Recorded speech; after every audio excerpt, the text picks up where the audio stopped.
Minhas queridas e meus queridos irmãs e irmãos que fazem parte desta comunidade da reflexão do Evangelho. Lembrem-se, se for o caso, de pausar aqui esse vídeo para ler esse trecho do Evangelho de São Lucas, capítulo 21, que é indicado para este domingo, o primeiro do Advento. Vale a pena ler, até porque ele suscitará muitas dúvidas e tem sido mal direcionado por muitas correntes, por muita gente que acabam por destruir a mensagem central deste Evangelho. Leia o Evangelho indicado e edifiquemos a nossa fé refletindo sobre o reino que Jesus nos propõe. Todos olharam e então dirão: vede como se amam. Este Evangelho é o que chamaríamos hoje, se pudéssemos comparar, e acho que podemos, de análise de conjuntura. Ele é uma análise feita por Jesus e atualizada anos depois do que Jesus disse, a situação vivenciada pela comunidade de Lucas ou pelas várias comunidades e missões de São Lucas na Grécia. Este Evangelho tem um ponto de partida e um contorno que precisam ser considerados para que se entenda a sua mensagem e os seus alertas. O ponto de partida é Jesus em Jerusalém, ora dentro do templo, ora no Jardim das Oliveiras. Tanto que alguns chamam este trecho lá, que é fonte de consulta de Lucas, em São Marcos, de o Sermão das Oliveiras. Nesse contexto, Jesus alerta aos seus discípulos ali reunidos com ele, eles exclusivamente discípulos de Jesus reunidos com ele, quando Jesus os desilude, quando Jesus desconstrói as suas ilusões sobre o templo e a sua beleza artística, que logo em seguida iria tudo para o chão entre chamas e armamentos pesados. E depois os discípulos perguntam, nesse contexto de Jesus em Jerusalém, ora no templo, ora no Jardim das Oliveiras, quando essas coisas que ele anunciou aconteceriam. Em torno desta pergunta que Lucas constrói este trecho do seu Evangelho. E aí vem a análise de Jesus.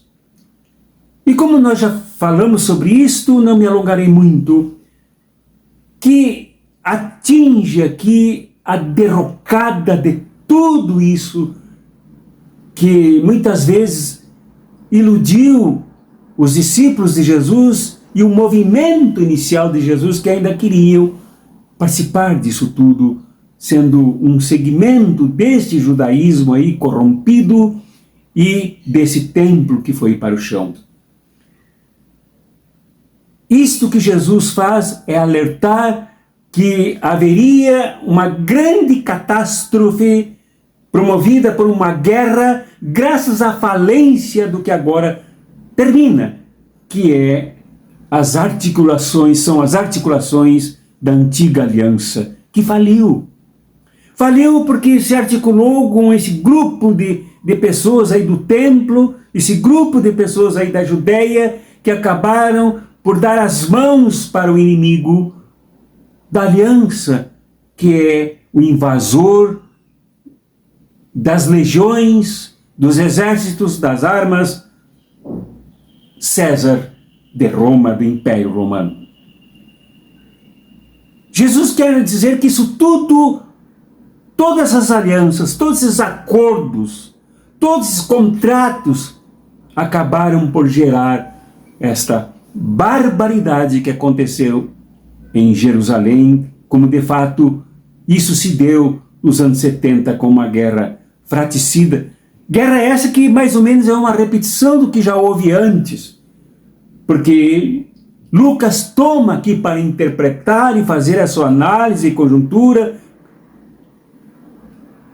adequando as palavras de Jesus no Monte das Oliveiras a esta realidade vivenciada nos anos 70 e que para Lucas é uma mensagem que se adapta, serve para a crise que, de certa forma, se viveu do mesmo jeito na Grécia e em todos os lugares sob o domínio do Império decadente, o Império Romano, que já começava a ruir, mas de forma violenta, de forma brutal, de forma destrutiva, catastrófica e muito violenta, como esse trecho aqui descreve.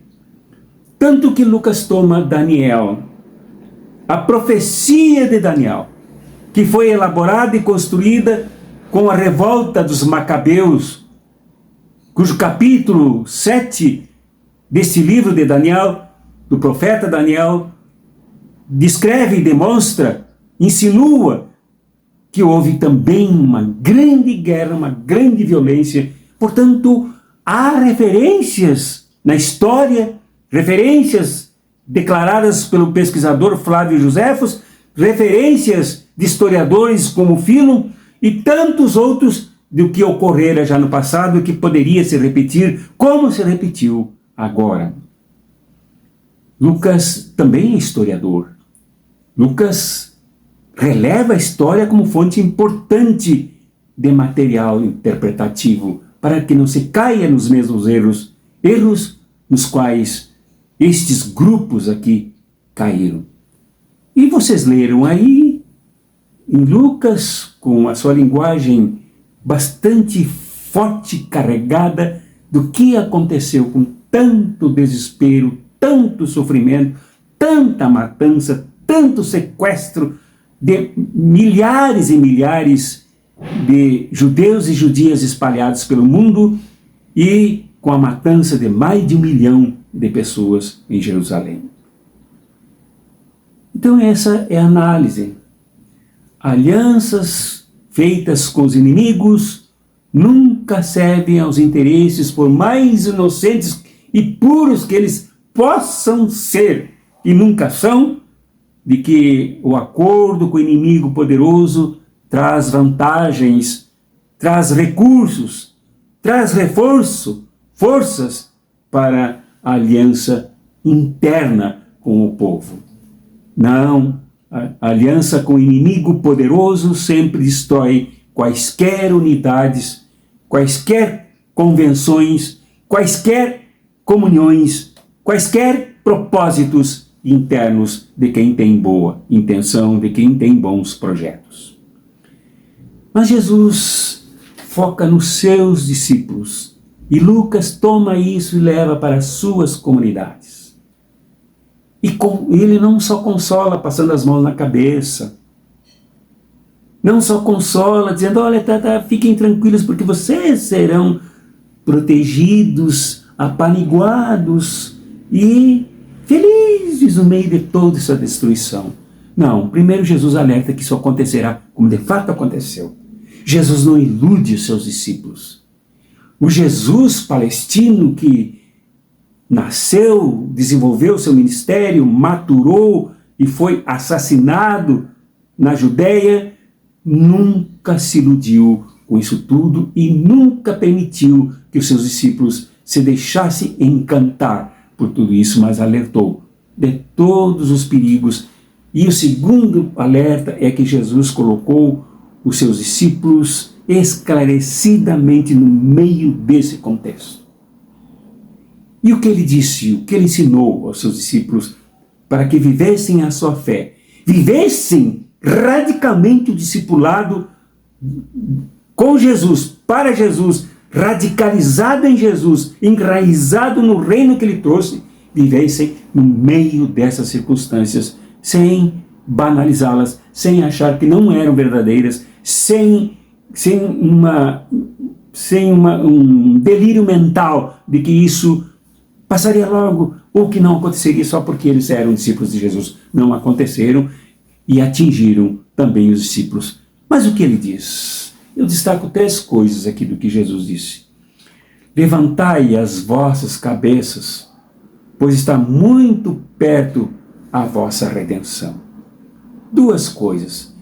Os discípulos e discípulas de Jesus, no meio do contexto da catástrofe promovida pelos acordos espúrios, como veremos no último ponto, pelos acordos pecaminosos, pelos acordos manipulados e manuseados pelos poderosos, como Jesus viu lá no interior do templo de Jerusalém, e chamou seus discípulos para ver o quanto os ricos, ao ofertar, mandavam tocar as bandas musicais, mandavam tocar os seus clarins, chamavam a atenção de todos os presentes no templo, para que vissem a sua generosidade. No entanto, Jesus alertou que esses ricos poderosos, que se moviam como sujeitos dessas alianças falidas, no interior dessas alianças, se beneficiando dessas alianças, esses ricos poderosos, na verdade, ofertavam, falsamente davam do que lhes sobrava.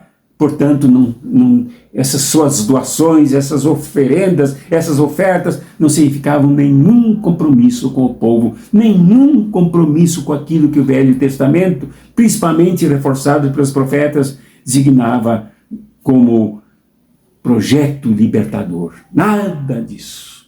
Estes aí, então, promovem esse estado de guerra e são também vítimas. Promovem o monstro e o monstro os abocanha e os engole. Mas, no entanto, levantai as vossas cabeças. Cristãos e cristãs, não fogem desta realidade. Não imaginam uma outra realidade abstrata, celestial, inatingível, mas levantam as suas cabeças no meio dela. Levantar as cabeças significa coligar-se com o reino, que é imanente, que está aí ativo, presente no meio de tudo isso, mas também é transcendente, com uma ponta desse reino, uma ponta significativa, nas mãos do próprio Jesus, vivo e ressurreto, pois ele também foi assassinado no meio desse contexto e por causa desse contexto. Levantai as vossas cabeças, não olhando para o chão, não olhando para o sangue que se derrama nos seus próprios corpos, como se quisesse recolher esse sangue, mas para as suas cabeças, para manterem a sua originalidade, a sua lealdade, a sua fidelidade, o seu vínculo, as suas raízes com o próprio Jesus, que veio para se entregar no meio de tudo isso e apesar de tudo isso. Levantai as cabeças. Não olhai para o chão, não olhai para os escombros, não olhai para o sangue que tinge tudo isso, não olhai para as violências dos violentos, não olhai para o que tudo é devastado aqui, mas levantai as vossas cabeças para seguir em frente, pois está muito perto a vossa redenção. Logo, a redenção que se aproxima, a redenção, a remissão, a salvação, a libertação dos discípulos e de todo o mundo está próxima, mas quando é percebida e acolhida pelos discípulos e discípulas, quando elas mantêm suas cabeças erguidas, levantadas, e não encolhidas para serem flechadas por esse sistema. Esta é a primeira orientação que eu destaco aqui, para que nós também tomemos isso para nós.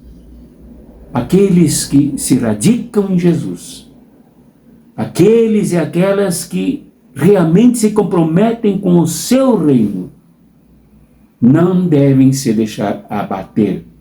E sobre isso falaremos mais adiante. E o segundo conselho, a segunda orientação a segunda linha de reforço do discipulado, agora não mais iludido, não mais delirante e não mais medroso, acovardado, é: sabei que está próximo o reino de Deus. Este próximo aqui significa duas coisas. Não significa algo que virá de forma estrondosa, desvirtuadamente apocalíptica, com Jesus, o rei, entre anjos tocando trombetas e tal. Próximo no sentido que está aqui. O reino está aqui, apesar e no meio de tudo isso. Está próximo neste sentido. E no segundo sentido, que o reino de Deus superará, substituirá, além, muito além, em valor, em nova ordem de relacionamentos entre as pessoas.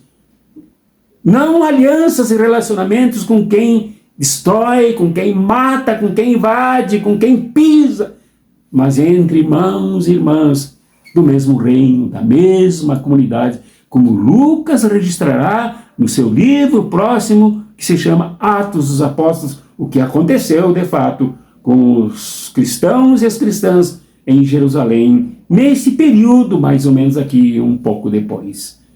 Todos se confraternizaram, todos se estenderam as mãos, todos saciaram a fome dos que passavam por necessidades, todos levantaram-se uns aos outros, se erguendo para viver este reino aqui e agora, e com grande alegria, com grande entusiasmo. O reino é uma mudança de tempo, tempo histórico, tempo conteúdo, tempo modelo de relacionamento, tempo que significa nova vida. O reino está próximo, o reino está aqui, está chegando, está com vocês agora realizar este reino. Vocês é que devem encarná-lo nos ministérios, nas militâncias, nas lutas de vocês, sem se deixarem enganar pelos inimigos, como aconteceu com esses que foram destruídos no interior do templo e juntamente com ele, com o templo e com Jerusalém. E por último, destaco um trecho pouco maior do que este que citei, que diz, segundo palavras escritas por Lucas e ditas por Jesus: tende cuidado de vós mesmos, para que jamais vos suceda que vosso coração fique sobrecarregado com as consequências da libertinagem. Vejam, lá libertinagem, tudo que era religioso, tudo era, na verdade, era libertinagem, da embriaguez e das ansiedades desta vida terrena, esta vida está falando aqui, desta vida, apontando lá para o templo, apontando lá para dentro de Jerusalém, desta vida terrena que eles fizeram, desta vida velha, desta vida que agora será superada pelo novo do reino, e para que aquele dia não se precipite sobre vós de surpresa como uma armadilha. Sem negar tudo isso, mais na linguagem de Marcos do que agora de Lucas, quando aquele dia chegar, e agora para Lucas, o dia que já chegou, mas que pode ocorrer e ocorreu também na Grécia, em Atenas, em todas as cidades e estados da Grécia, não venha como surpresa. Quer dizer, Jesus a quem nós seguimos, Jesus palestino, com quem nos comprometemos, o Jesus Messias percorrendo toda a Palestina e enfrentando isto em Jerusalém, é aquele que nos ensina que tudo pode acontecer, mas nós não devemos nos surpreender, mas nos fortalecer para não cairmos na orgia destes que tudo banalizam. Banalizaram no templo a viúva e exaltaram no templo os poderosos. Banalizaram a fé que moveu os antepassados, banalizaram os profetas, banalizaram tudo antes, inclusive o próprio Jesus, de quem debocharam e a quem crucificaram.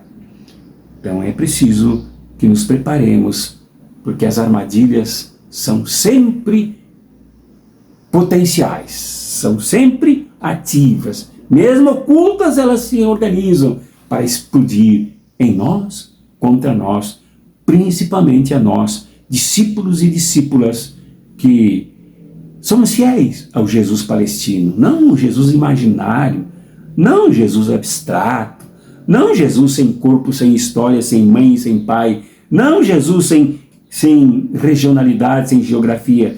Não, o nosso Jesus é um Jesus que sabe do que fala, porque viveu tudo isso e a Ele nós queremos seguir fielmente.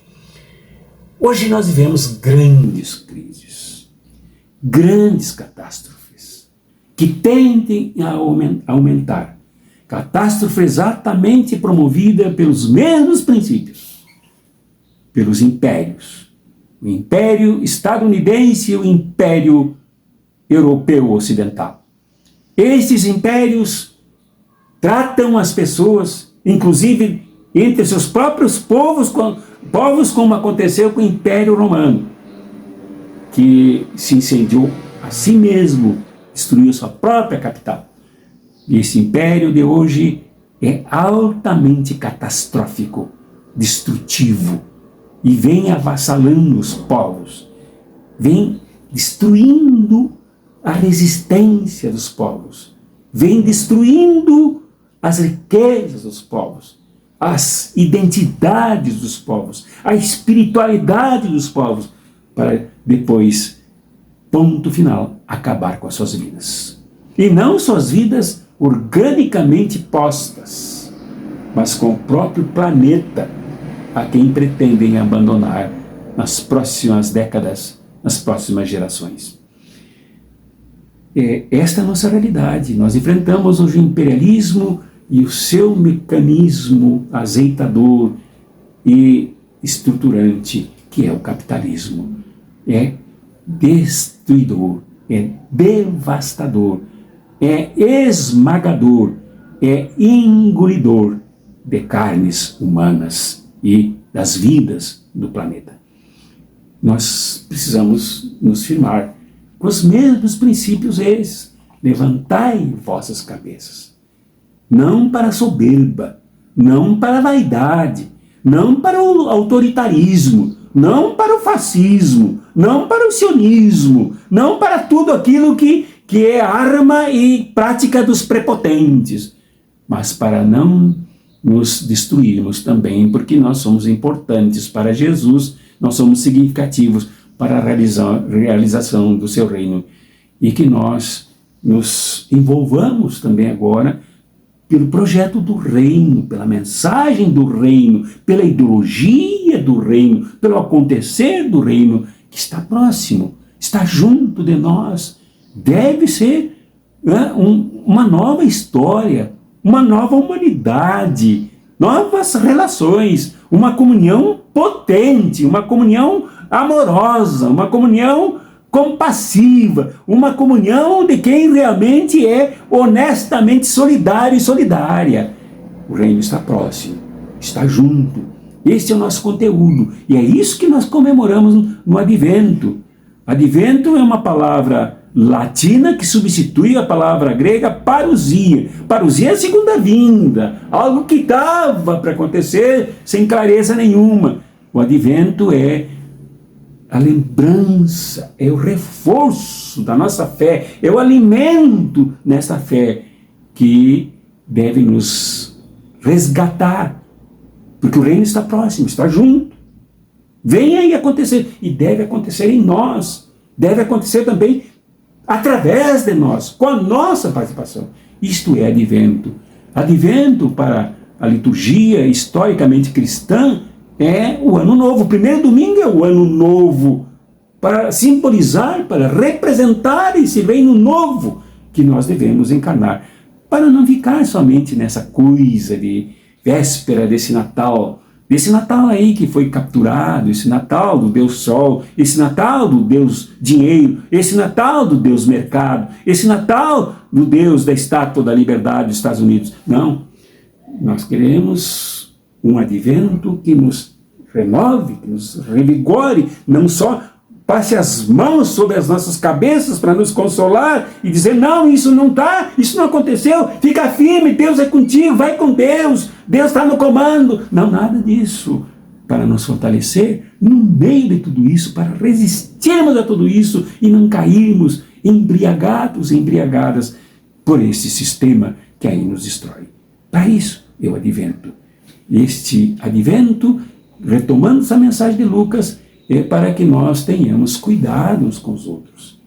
Cuidemos-nos e cuidemos uns dos outros, para que aprendamos a partir da mensagem do reino, que é a mensagem do amor, a mensagem do serviço, a mensagem da solidariedade. Aprendamos também a nos cuidar uns dos outros.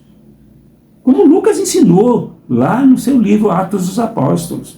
Aprendamos a nos levantar uns aos outros. Aprendamos a ser tolerantes uns com os outros. Aprendamos a ser resilientes com os outros, a deixarmos passar o que não tem importância como ponto central e prioritário. Saibamos nos perdoar, saibamos nos solidarizar, saibamos compartilhar uns com os outros o pouco que temos, que não é individual, não é para cada um, mas é para toda a humanidade. Esta é a mensagem do advento para este ano sofrido de 2024 e para o ano 2025, que para nós começa neste domingo, 1º de janeiro de 2024. Que Deus, na ação tão bondosa, tão salvífica, tão vigilante, de Jesus, o seu Filho, nos abençoe, nos fortaleça nessa perspectiva da mensagem que Lucas guardou para nós e compartilha conosco, contigo, comigo, com todos nós. Que o amor maternal do Pai seja aquele que nos dê força, não para nos mimar, mas para nos fortalecer na perspectiva deste reino anunciado por Lucas e para que nós compartilhemos este amor uns com os outros, umas com as outras, independente das suas religiões ou não, independente das suas tradições, suas raízes, suas convicções. Repartamos este reino, este amor que vem do Pai uns com os outros. E que a paz do Santo Espírito que a insufla em nós, atualizando isso tudo em nós, recriando este reino em nós, reforçando este reino da vigilância, do cuidado em nós. Seja contigo, meu irmão e minha irmã, te fortaleça, te reerga e também me permita te dizer, te chame, te arraste, te convença de que o caminho para a vida é neste reino, por este reino que está próximo, que está junto e que deve ser novidade em nossas vidas. Em nome do Pai e do Filho e do Espírito Santo. Amém. Leia o Evangelho indicado e edifiquemos a nossa fé refletindo sobre o reino que Jesus nos propõe. Todos olharam e então dirão: